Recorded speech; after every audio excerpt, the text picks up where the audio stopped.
Vastu tips में आप सभी का बहुत बहुत स्वागत है। एस्ट्रो रिद्धि सुनील चैनल में आप सभी का बहुत बहुत स्वागत है। साथियों, वास्तु टिप्स पर ढेर सारी जानकारियां इससे प्रीवियस वीडियो में आप तक पहुंचाने का प्रयास किया है मैंने, और आज का जो टॉपिक है वो बहुत ही इंटरेस्टिंग है। इसकी जानकारी प्रत्येक सनातनी को तो होना ही चाहिए जो सनातन धर्म का पालन करता है। इसके अतिरिक्त अन्य धर्मावलंबियों के लिए भी ये बड़ा महत्वपूर्ण है। क्यों? क्योंकि ये आपके जीवन में सुख और समृद्धि को लाने वाली आज मैं आपको टिप्स बताने वाला हूं। तो जल्दी से मेरे चैनल को सब्सक्राइब कर लीजिएगा जिन्होंने नहीं किया है, और लाइक भी कर दीजिएगा। तो प्रारंभ करते हैं। शंख विषय पर आज बात करेंगे। शंख जो हमारे यहाँ घरों में पूजा में प्रयोग होता है, और शंख का सबसे प्राचीनतम इतिहास तो यह है कि जब समुद्र मंथन हुआ था तो उसमें से 14 विशिष्ट रत्न निकले थे। उन एक रत्नों में शंख भी था, जिसे माता लक्ष्मी जी के भाई के रूप में भी जाना जाता है। शंख की यह पहली विशेषता, शंख का यह पहला परिचय कि वो माता लक्ष्मी जो धन की देवी हैं, श्री हरि नारायण की जो अर्धांगिनी है, उनके भाई हैं। साथियों, शंख दो प्रकार का होता है। एक दक्षिणावर्त शंख होता है और एक वामावर्त शंख होता है। पिछले कुछ दिनों मुझसे मेरे कई मित्रों और मेरे सहयोगियों ने मुझसे पूछा कि दक्षिणावर्त शंख और वामावर्त शंख क्या होता है। तो मैंने समझा कि क्यों न एक वीडियो बनाकर सभी को इसकी जानकारी दे दी जाए कि दक्षिणावर्त शंख क्या होता है और वामावर्त शंख क्या होता है। साथियों, शंख एक तरफ से खुला होता है, एक तरफ से बंद होता है। अगर उसका दक्षिण दिशा खुला हुआ है तो वो दक्षिणावर्त शंख है, और अगर उत्तर दिशा खुली हुई है तो वामावर्त शंख है। वामावर्त शंख सामान्यतः प्रचुर मात्रा में उपलब्ध है और आसानी से उपलब्ध हो जाता है, परंतु दक्षिणावर्त शंख आसानी से उपलब्ध नहीं होता है। ये एक दुर्लभ प्रकार का शंख है, और इसके जो चमत्कार होते हैं वो भी अपने आप में एक रहस्य से भरे हुए हैं।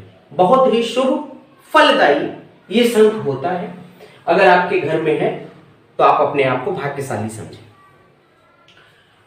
शंख इसके अलावा भी हमारे शास्त्रों में 4 प्रकार के होते हैं। ब्राह्मण शंख होता है, क्षत्रिय, वैश्य और शूद्र शंख। साथ ही मैं यहां जाति की बात नहीं कर रहा हूं। हमारे शास्त्रों में, हमारे वेदों में कहीं भी यह नहीं लिखा हुआ है कि ब्राह्मण जो है वो एक पीढ़ी से दूसरी पीढ़ी में परिवर्तित होता रहता है या एक वंश से दूसरे वंश की तरफ बढ़ता रहता है। मैं उसकी बात नहीं करूंगा। मैं सिर्फ इतना कहूंगा कि ब्राह्मण व्यक्ति अपने कर्म से होता है, क्षत्रिय अपने कर्म से होता है, वैश्य और शूद्र भी अपने कर्म से होता है। यही हमारे शास्त्र और वेद हमको शिक्षा देते हैं।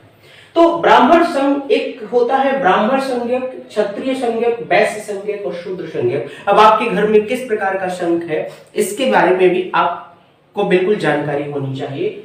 इनकी पहचान क्या है कि ब्राह्मण शंख जो होता है वो बहुत चिकना होता है, बिल्कुल सफेद कलर का होता है, श्वेत रंग होता है, कोमल होता है और वजन में हल्का होता है। वहीं क्षत्रिय शंख की बात की जाए तो ये भारी होता है, लालिमा लिए हुए होता है और इस पर रेखाएं बनी होती हैं। शंख कई सारी रेखाओं में विभाजित होता है, ये इसकी पहचान होती है। वैश्य शंख भारी तो होता है परंतु कोमल होता है, और इसका जो रंग है वो हल्का पीला कलर का होता है, पीत वर्ण का ही होता है। और शूद्र शंख ये कालापन लिए हुए, टेढ़ा मेढ़ा, अधिक वजन का ये शंख होता है। अब सबसे शुभ शंख कौन सा है? तो सामान्यतः व्यक्ति को, और जो धर्म कर्म के कार्य करते हैं, जो पूजा कराते हैं, पाठ करते हैं, ब्राह्मणत्व का कार्य करते हैं, ऐसे व्यक्तियों को ब्राह्मण शंख रखना चाहिए।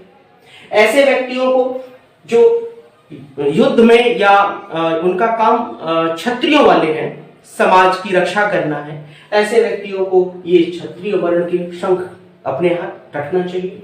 जो व्यापार करने वाले लोग हैं उन्हें जो व्यापार करते हैं उनको वैश्य वाला शंख रखना चाहिए। सामान्यतः शुद्ध शंख को अपने घर में न रखें तो ज्यादा अच्छा है, यह ठीक नहीं होता है। शंख की एक विशिष्ट बात बताऊं कि शंख को अगर आप अपने कान के पास लेकर के रखेंगे ना, इसमें से ओम की ध्वनि निकलेगी। करके देखिएगा, आपको एहसास होगा कि ओम शब्द की ध्वनि जो है यहां से निकल रही है। और अब तो ओम शब्द को हमारे ही देश के नहीं परंतु विश्व की बड़ी बड़ी वैज्ञानिक संस्थाओं ने प्रमाणित किया है कि ब्रह्मांड में भी अगर कोई ध्वनि है तो ओम की ध्वनि है। साथ ही एक बात और, बाजार में बहुत सारे नकली शंख भी आते हैं, असली भी आते हैं।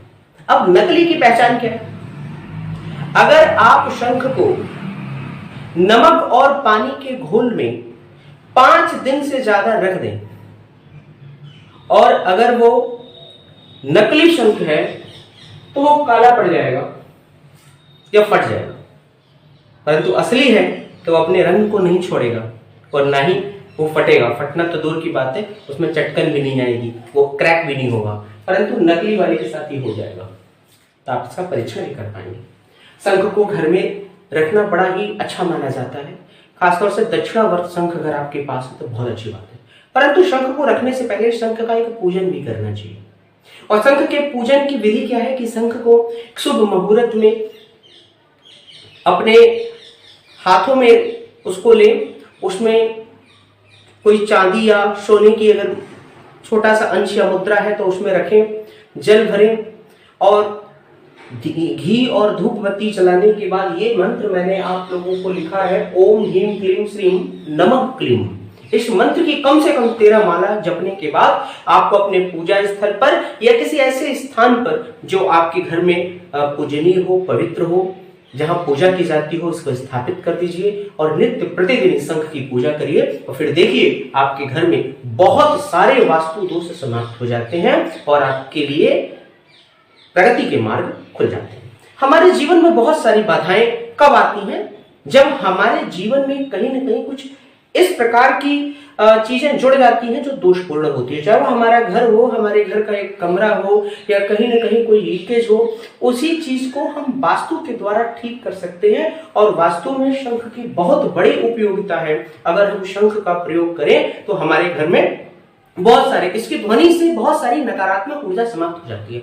एक और चीज आप देखिए, वैज्ञानिकता देख लीजिए कि जिनको गले की प्रॉब्लम है या जिनकी आवाज साफ नहीं होती है, जो बच्चे तुलतुलाते हैं ना, उनके लिए सबसे अच्छा इलाज है कि वो शंख बजाना शुरू करें। उनकी आवाज खुलनी शुरू हो जाएगी, उनका तुलतुलाना दूर हो जाएगा। यहाँ जिनको गले का पैरालिसिस वगैरह हो जाता है, जिनको बोलने में तकलीफ होती है, उन्हें अगर शंख बजाना प्रारंभ करें तो धीरे धीरे उनकी जो आवाज है वो खुलने लगेगी और ये आपके फेफड़ों की मजबूती के लिए और श्वास संबंधी बीमारियों को दूर करने के लिए भी बहुत उपयोगी है।